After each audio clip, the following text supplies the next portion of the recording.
If you're trying to grow your business on LinkedIn, but you're not sure how to attract the right people, and then also how to turn those people into clients, then this video is for you. I'll walk you through how to grow your audience to 10,000 followers. It's the exact same system I use myself, and it's exactly the same system that my clients use to attract high quality leads every single week. Like my client Arasheli, for example, she started without even a profile picture on LinkedIn to go all in on her coaching business and replace her corporate salary within less than a year. And it's not about doing more, it's about doing the right things at the right time. But before I break them down to you, let's first talk about the biggest mistakes that people make on LinkedIn and also how to avoid doing them or even correct them. For example, most people think they need to post every single day, or that it's super important to go viral, to be seen by so many people. Or those who actually think they have to send cold pitch DMs to make business on LinkedIn, which is totally untrue. It's about implementing a system that works in the long run. It's not about chasing trends, because chances are you probably want to build an audience, a highly engaged audience of buyers, of the right people. And I bet you want to do it without having to be on LinkedIn 24/7. And it's actually easier than what most people think. And there are 3 high-level steps that you need to follow, and no, you can't skip the first one. So let's start there. And this one shouldn't come as a surprise to you. It's about optimizing your LinkedIn profile. Because you see, if your profile is bland, or it's unclear, or it's confusing, then when people land on your profile, they don't really know what to do next. And that is silently killing your growth. And here's the truth that most coaches don't really want to hear. You could potentially help everyone in the whole world. But the thing is, people want to be helped by a specialist. And by you being all over the place, helping this person here, helping that person there, writing about all of these different things, you're actually rather confusing people, and they don't see you as the specialist that you really are. And if you think about a doctor, for example, if you would have a heart problem, you wouldn't want to go to a generalist. You would want to go to the specialist. And it's exactly the same thing with your audience too. They want to go to the person who they think is the specialist. Now, depending on where you are on your journey, there are 2 different paths to be seen as that specialist. So the first path is if you're an established coach already. I bet that if you take a step back and you look at the clients that you have worked with already, the ones that you love working with, you will see a red thread, something that they all have in common. It might be a problem that you help them solve, or it might be an industry that they have in common. What is the problem, the big problem that you help them solve? And I know you've heard about niching down, and it can be really, really hard, especially if you're like one of my clients. She's a brilliant relationship coach, and she has a big heart, and she wants to help everyone with everything. It's about helping people who are want to get a divorce, but also wanting to help newlyweds. But as you can understand, newlyweds and people that might have been married for 20 years, they don't think they have the same problems. So when she tries to talk to both of them, she's actually not talking to any of them. So one part is to want to help loads of people, but the other part is also being afraid of, if I am niching down, then I might miss out on business. But it's actually the other way around, because when people start seeing you as the specialist, they will come and seek you out, and you will even be able to charge more for your services. But if you're not yet ready to niche down, there is a concept that you can apply. And I actually saw it on a skincare product not so long ago. It said, for all skin types, but in particular for sensitive skin. Do you see what they did there? So you can define a broad niche, but then you can add an in particular of those people that you really love working with. Those are the people that give you energy, the ones that when you open the Zoom room, you just love working with them. And if you're just starting out, if you haven't yet coached that many clients, it is more than allowed to go broad and then let your niche seek you out. I did the same when I started out. I thought that I should really help corporate women who were lost because I had been one of them. But I realized that I don't really have the patience to work with them. So I took a step back and I thought about what is it that I really want to do. I really want to help people to build a freedom-based business. And I believe that for that to happen, you have to have a successful online business. So the next niche I defined was online business owners. And as you understand, that can be super broad too. You have everything between e-commerce to service-based businesses. And that was also what I attracted. But it's very hard to attract more people when you are that broad. So I took a step back again and I said, okay, so what do all of these people have in common? And in my case, it was that they were either coaches or they were on the path to becoming trained coaches. So that's how I found my niche. And regarding LinkedIn, that actually found me, because then people started to approach me saying, please teach me about LinkedIn. Please share your system with me. So make sure you listen to the questions, you listen to the requests that you're getting. What are people asking you about? What do they want to learn from you? And it's so important that you actually define a niche that you really want to work with.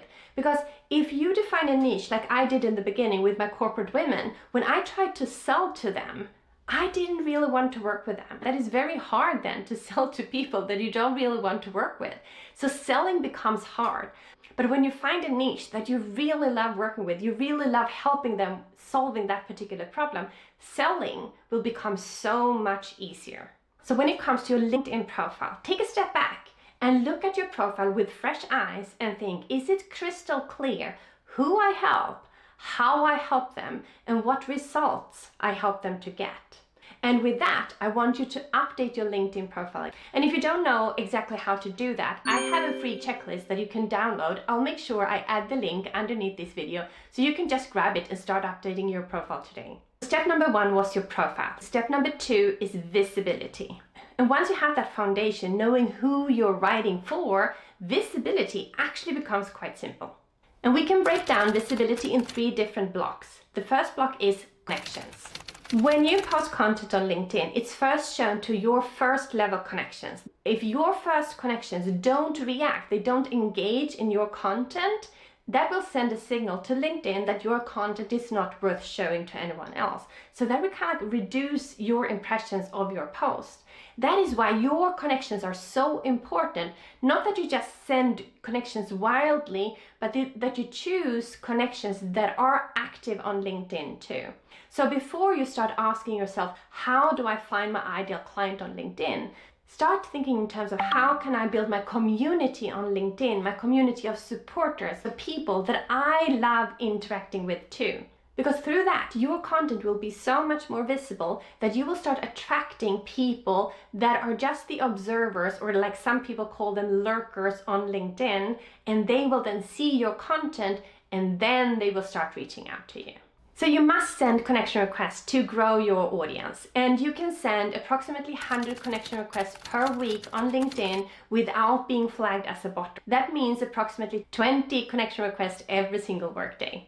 But I also know that that can be very scary if you've never done that before.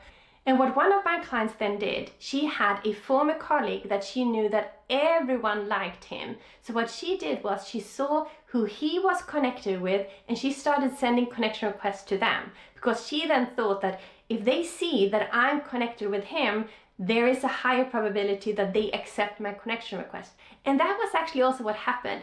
And through that, she became more confident on LinkedIn too. She just passed over 7,000 followers on LinkedIn, and she filled her group coaching program in her last launch. And that is how powerful it can be. But you need to start reaching out to people. Don't think in terms of selling, because that energy goes through into the DMs. So be the person on LinkedIn that you want to receive a connection request from. Step number 2 in the visibility block is content. And this is where most people go wrong. Because if you write about everything and if you only share inspirational and motivational posts, you might get a lot of engagement, but it won't turn into clients. It won't convert. Because visibility without clarity doesn't convert. Block number 3 is engagement. You can actually split engagement in 2 parts, where you engage in other people's content and where you get engagement from other people.